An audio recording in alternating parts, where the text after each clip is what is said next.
সরকার যা যোগাযোগের লাইন করেছে আমাদের রোড ঠিক করে দিচ্ছে না। সুফল আমরা এখনো পাইনি। বাস অনেক সময় ভাঙা থাকে, অনেক ঝুঁকি থাকে পড়ে যাওয়ার। নদীর ওপর নির্মাণ করা হয়েছে নতুন সেতু, অথচ দুই পাশে নেই কোনো সংযোগ সড়ক।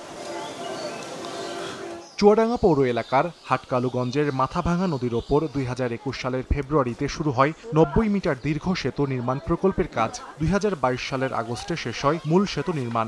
তবে এখনও সংযোগ সড়ক নির্মাণ না করায় এলাকাবাসীর কোনো কাজেই আসছে না সেতুটি।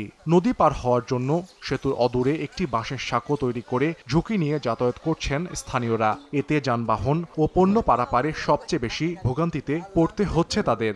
ওপার রাস্তা না হওয়ার কারণে ব্রিজ অকেজে হয়ে পড়ে আছে। সরকার যা যোগাযোগের লাইন করেছে আমাদের রোড ঠিক করে দিচ্ছে না। 4-5 বার করে যাওয়ার লাগে, 10 টাকা করে বারবার পার হওয়ার দেওয়ার লাগে। আবার এই যে বাস অনেক সময় ভাঙা থাকে, অনেক ঝুঁকি থাকে পড়ে যাওয়ার। বৃষ্টি হলে পরে কাদা মাটি হয়ে থাকে, দেখা যাচ্ছে স্লিপ করে গাঙ্গের নদীর ভিতরে চলে যাচ্ছে। সুফল আমরা এখনো পাইনি, কেননা দুই কোলের সংযোগটা বিচ্ছিন্ন হয়ে রয়েছে। খুব দ্রুত এই দুই পাশে রাস্তা নির্মাণ করে সেতুটাকে অতি তাড়াতাড়ি উদ্বোধন করা যায় কিভাবে। 1, 2, 3 ঢাকায় জমি জিতে নিন 100% ক্যাশব্যাক সহ 20 কোটি টাকার পুরস্কার।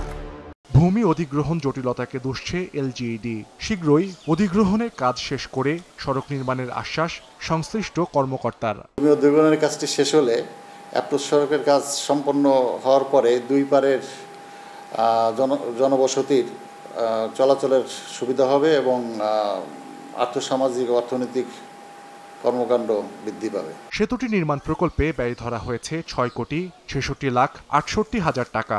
আর সেতুর পাশে বাঁশের সাঁকো দিয়ে দৈনিক অন্তত 2000 মানুষ যাতায়াত করে।